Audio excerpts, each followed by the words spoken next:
Dating all the way back to the very first Mortal Kombat, I actually worked in an arcade at the time. I remember coming into work and hearing the sound of people going, oh, ah, you know, making these loud screams and yells and cheers because they were seeing something they had never seen before. The reason fatalities appeal to so many people is these brutal, over-the-top things that, you know, most people never even want to think of doing to someone they know, or even to someone that they don't know. Fatalities are awesome in that it's a perfect way to end a match. It's a good way to show that you dominated over your defeated opponent. It's a final punctuation mark that, okay, I just kicked your ass, and now I'm gonna humiliate you even more. What makes the fatalities awesome, I think, is the sense of humor to them. And I know it took me a while to get my arms around the mentality of them myself. And it's, you know, they're very graphic and very disturbing and disgusting, but there's an underlying humor to them that you know, certainly is what defines my favorite ones. And it was kind of what made them enjoyable to work on for me, was you know, finding that humor and kind of bringing that out, you know, graphically and visually. I think a lot of the casual players, you know, specifically pick up Mortal Kombat, are always looking up, you know, what are the fatalities, how gruesome they are, you know, even finding out, like unlocking them through the game and stuff like that. And I really think, you know, this game around, I think we really took it to a whole new level. Initially, we, you know, we try and come up with a brainstorming session, kind of get some ideas, or like think about stuff, and then we kind of all get together, me and the other designers, and go through, kind of bounce ideas off each other a little bit, and kind of formulate one really great idea out of all of us. And from there, we do a couple of practices, try to figure out the timing, things like that. We go in the studio, we shoot the actual motion. From there, we take the data, process it, get it into the computer, exaggerate it well beyond whatever we shot so that we get like this really great performance with all the gruesome, brutal things that people come to expect from Mortal Kombat.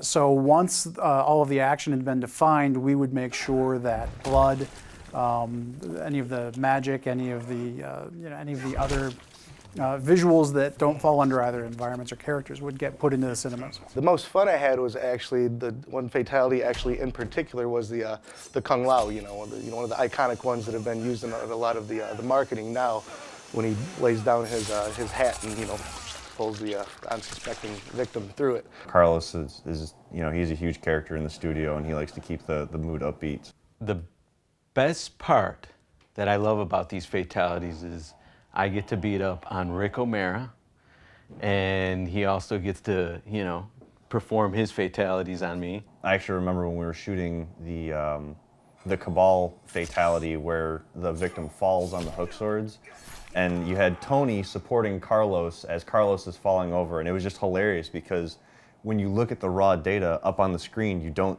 see Tony there, so it just, he fell and it looked so perfect. It was hilarious.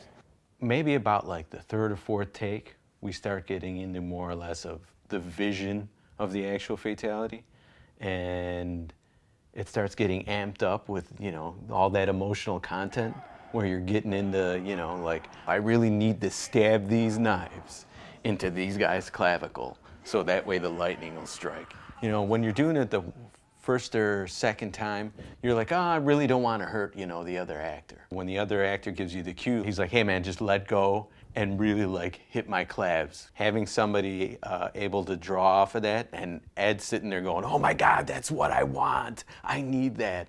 And trying to draw off of that, all that emotional content, and trying to get the best performance. My role on fatalities was to make sure that once everything else was in place, that we had visual effects for the fatalities. So once all of the action had been defined, we would make sure that blood, any of the magic, any of the visuals that don't fall under either environments or characters would get put into the cinemas. Probably my favorite and most successful effects are the ones where we involve the most sleight of hand. The classic reptile fatality, getting his tongue to work, was one of those real coups. That's the sort of thing that, you know, there's not a cut and and dried system for doing. There were a lot of cheats and sleight of hands that we used to make that work. We use basically a beam, just an ability in the engine to draw a mesh from one point to another, basically attaching one end to Reptile's head and one end to the victim's head, and then introducing material-driven noise to that to make it seem as though there's an elastic tongue where really it's just a code-driven mesh that's going from one point to another.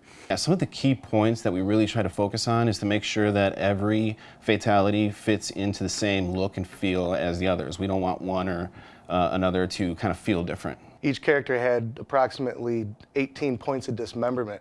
So you can imagine, the technical hurdles we had to go through initially, working closely with the tech group to get a procedural tool inside of our tool to be able to do it on the fly. The effects guys had a major role in making the fatalities just look perfect. They are masters of blood placement and all the effects that go with fatalities, like radons, electricity, all the blood decals that had to be put on to make fatalities look nasty.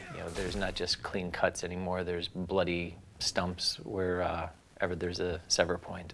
Every fatality had its own challenges, ranging from just making the blood look good, and blood from the outset is a tricky thing to get right. Fluids and liquids are a difficult thing to do in particles, and even more difficult to do in real time when we don't have the ability to render something, when we have to do a graphic that will update 60 times a second. And so even just the rudiments of getting the liquids to look good had its own challenges. One of the really cool things was at E3 this year and a bunch of the other trade shows.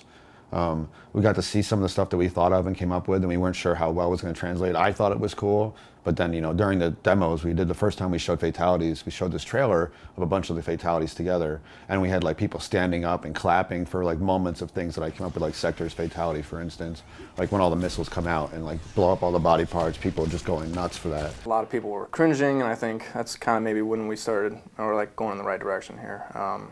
Taking some of the old stuff, blending in with some new ideas, and that's what I think is really cool about this little nod to the classics. The best fatalities are the ones that are nasty. They're really violent, but at the same time have a comedic tone to it. Those are always the best ones. Most of them actually have a comedic tone to it, and I think that's what makes fatalities popular. Get over!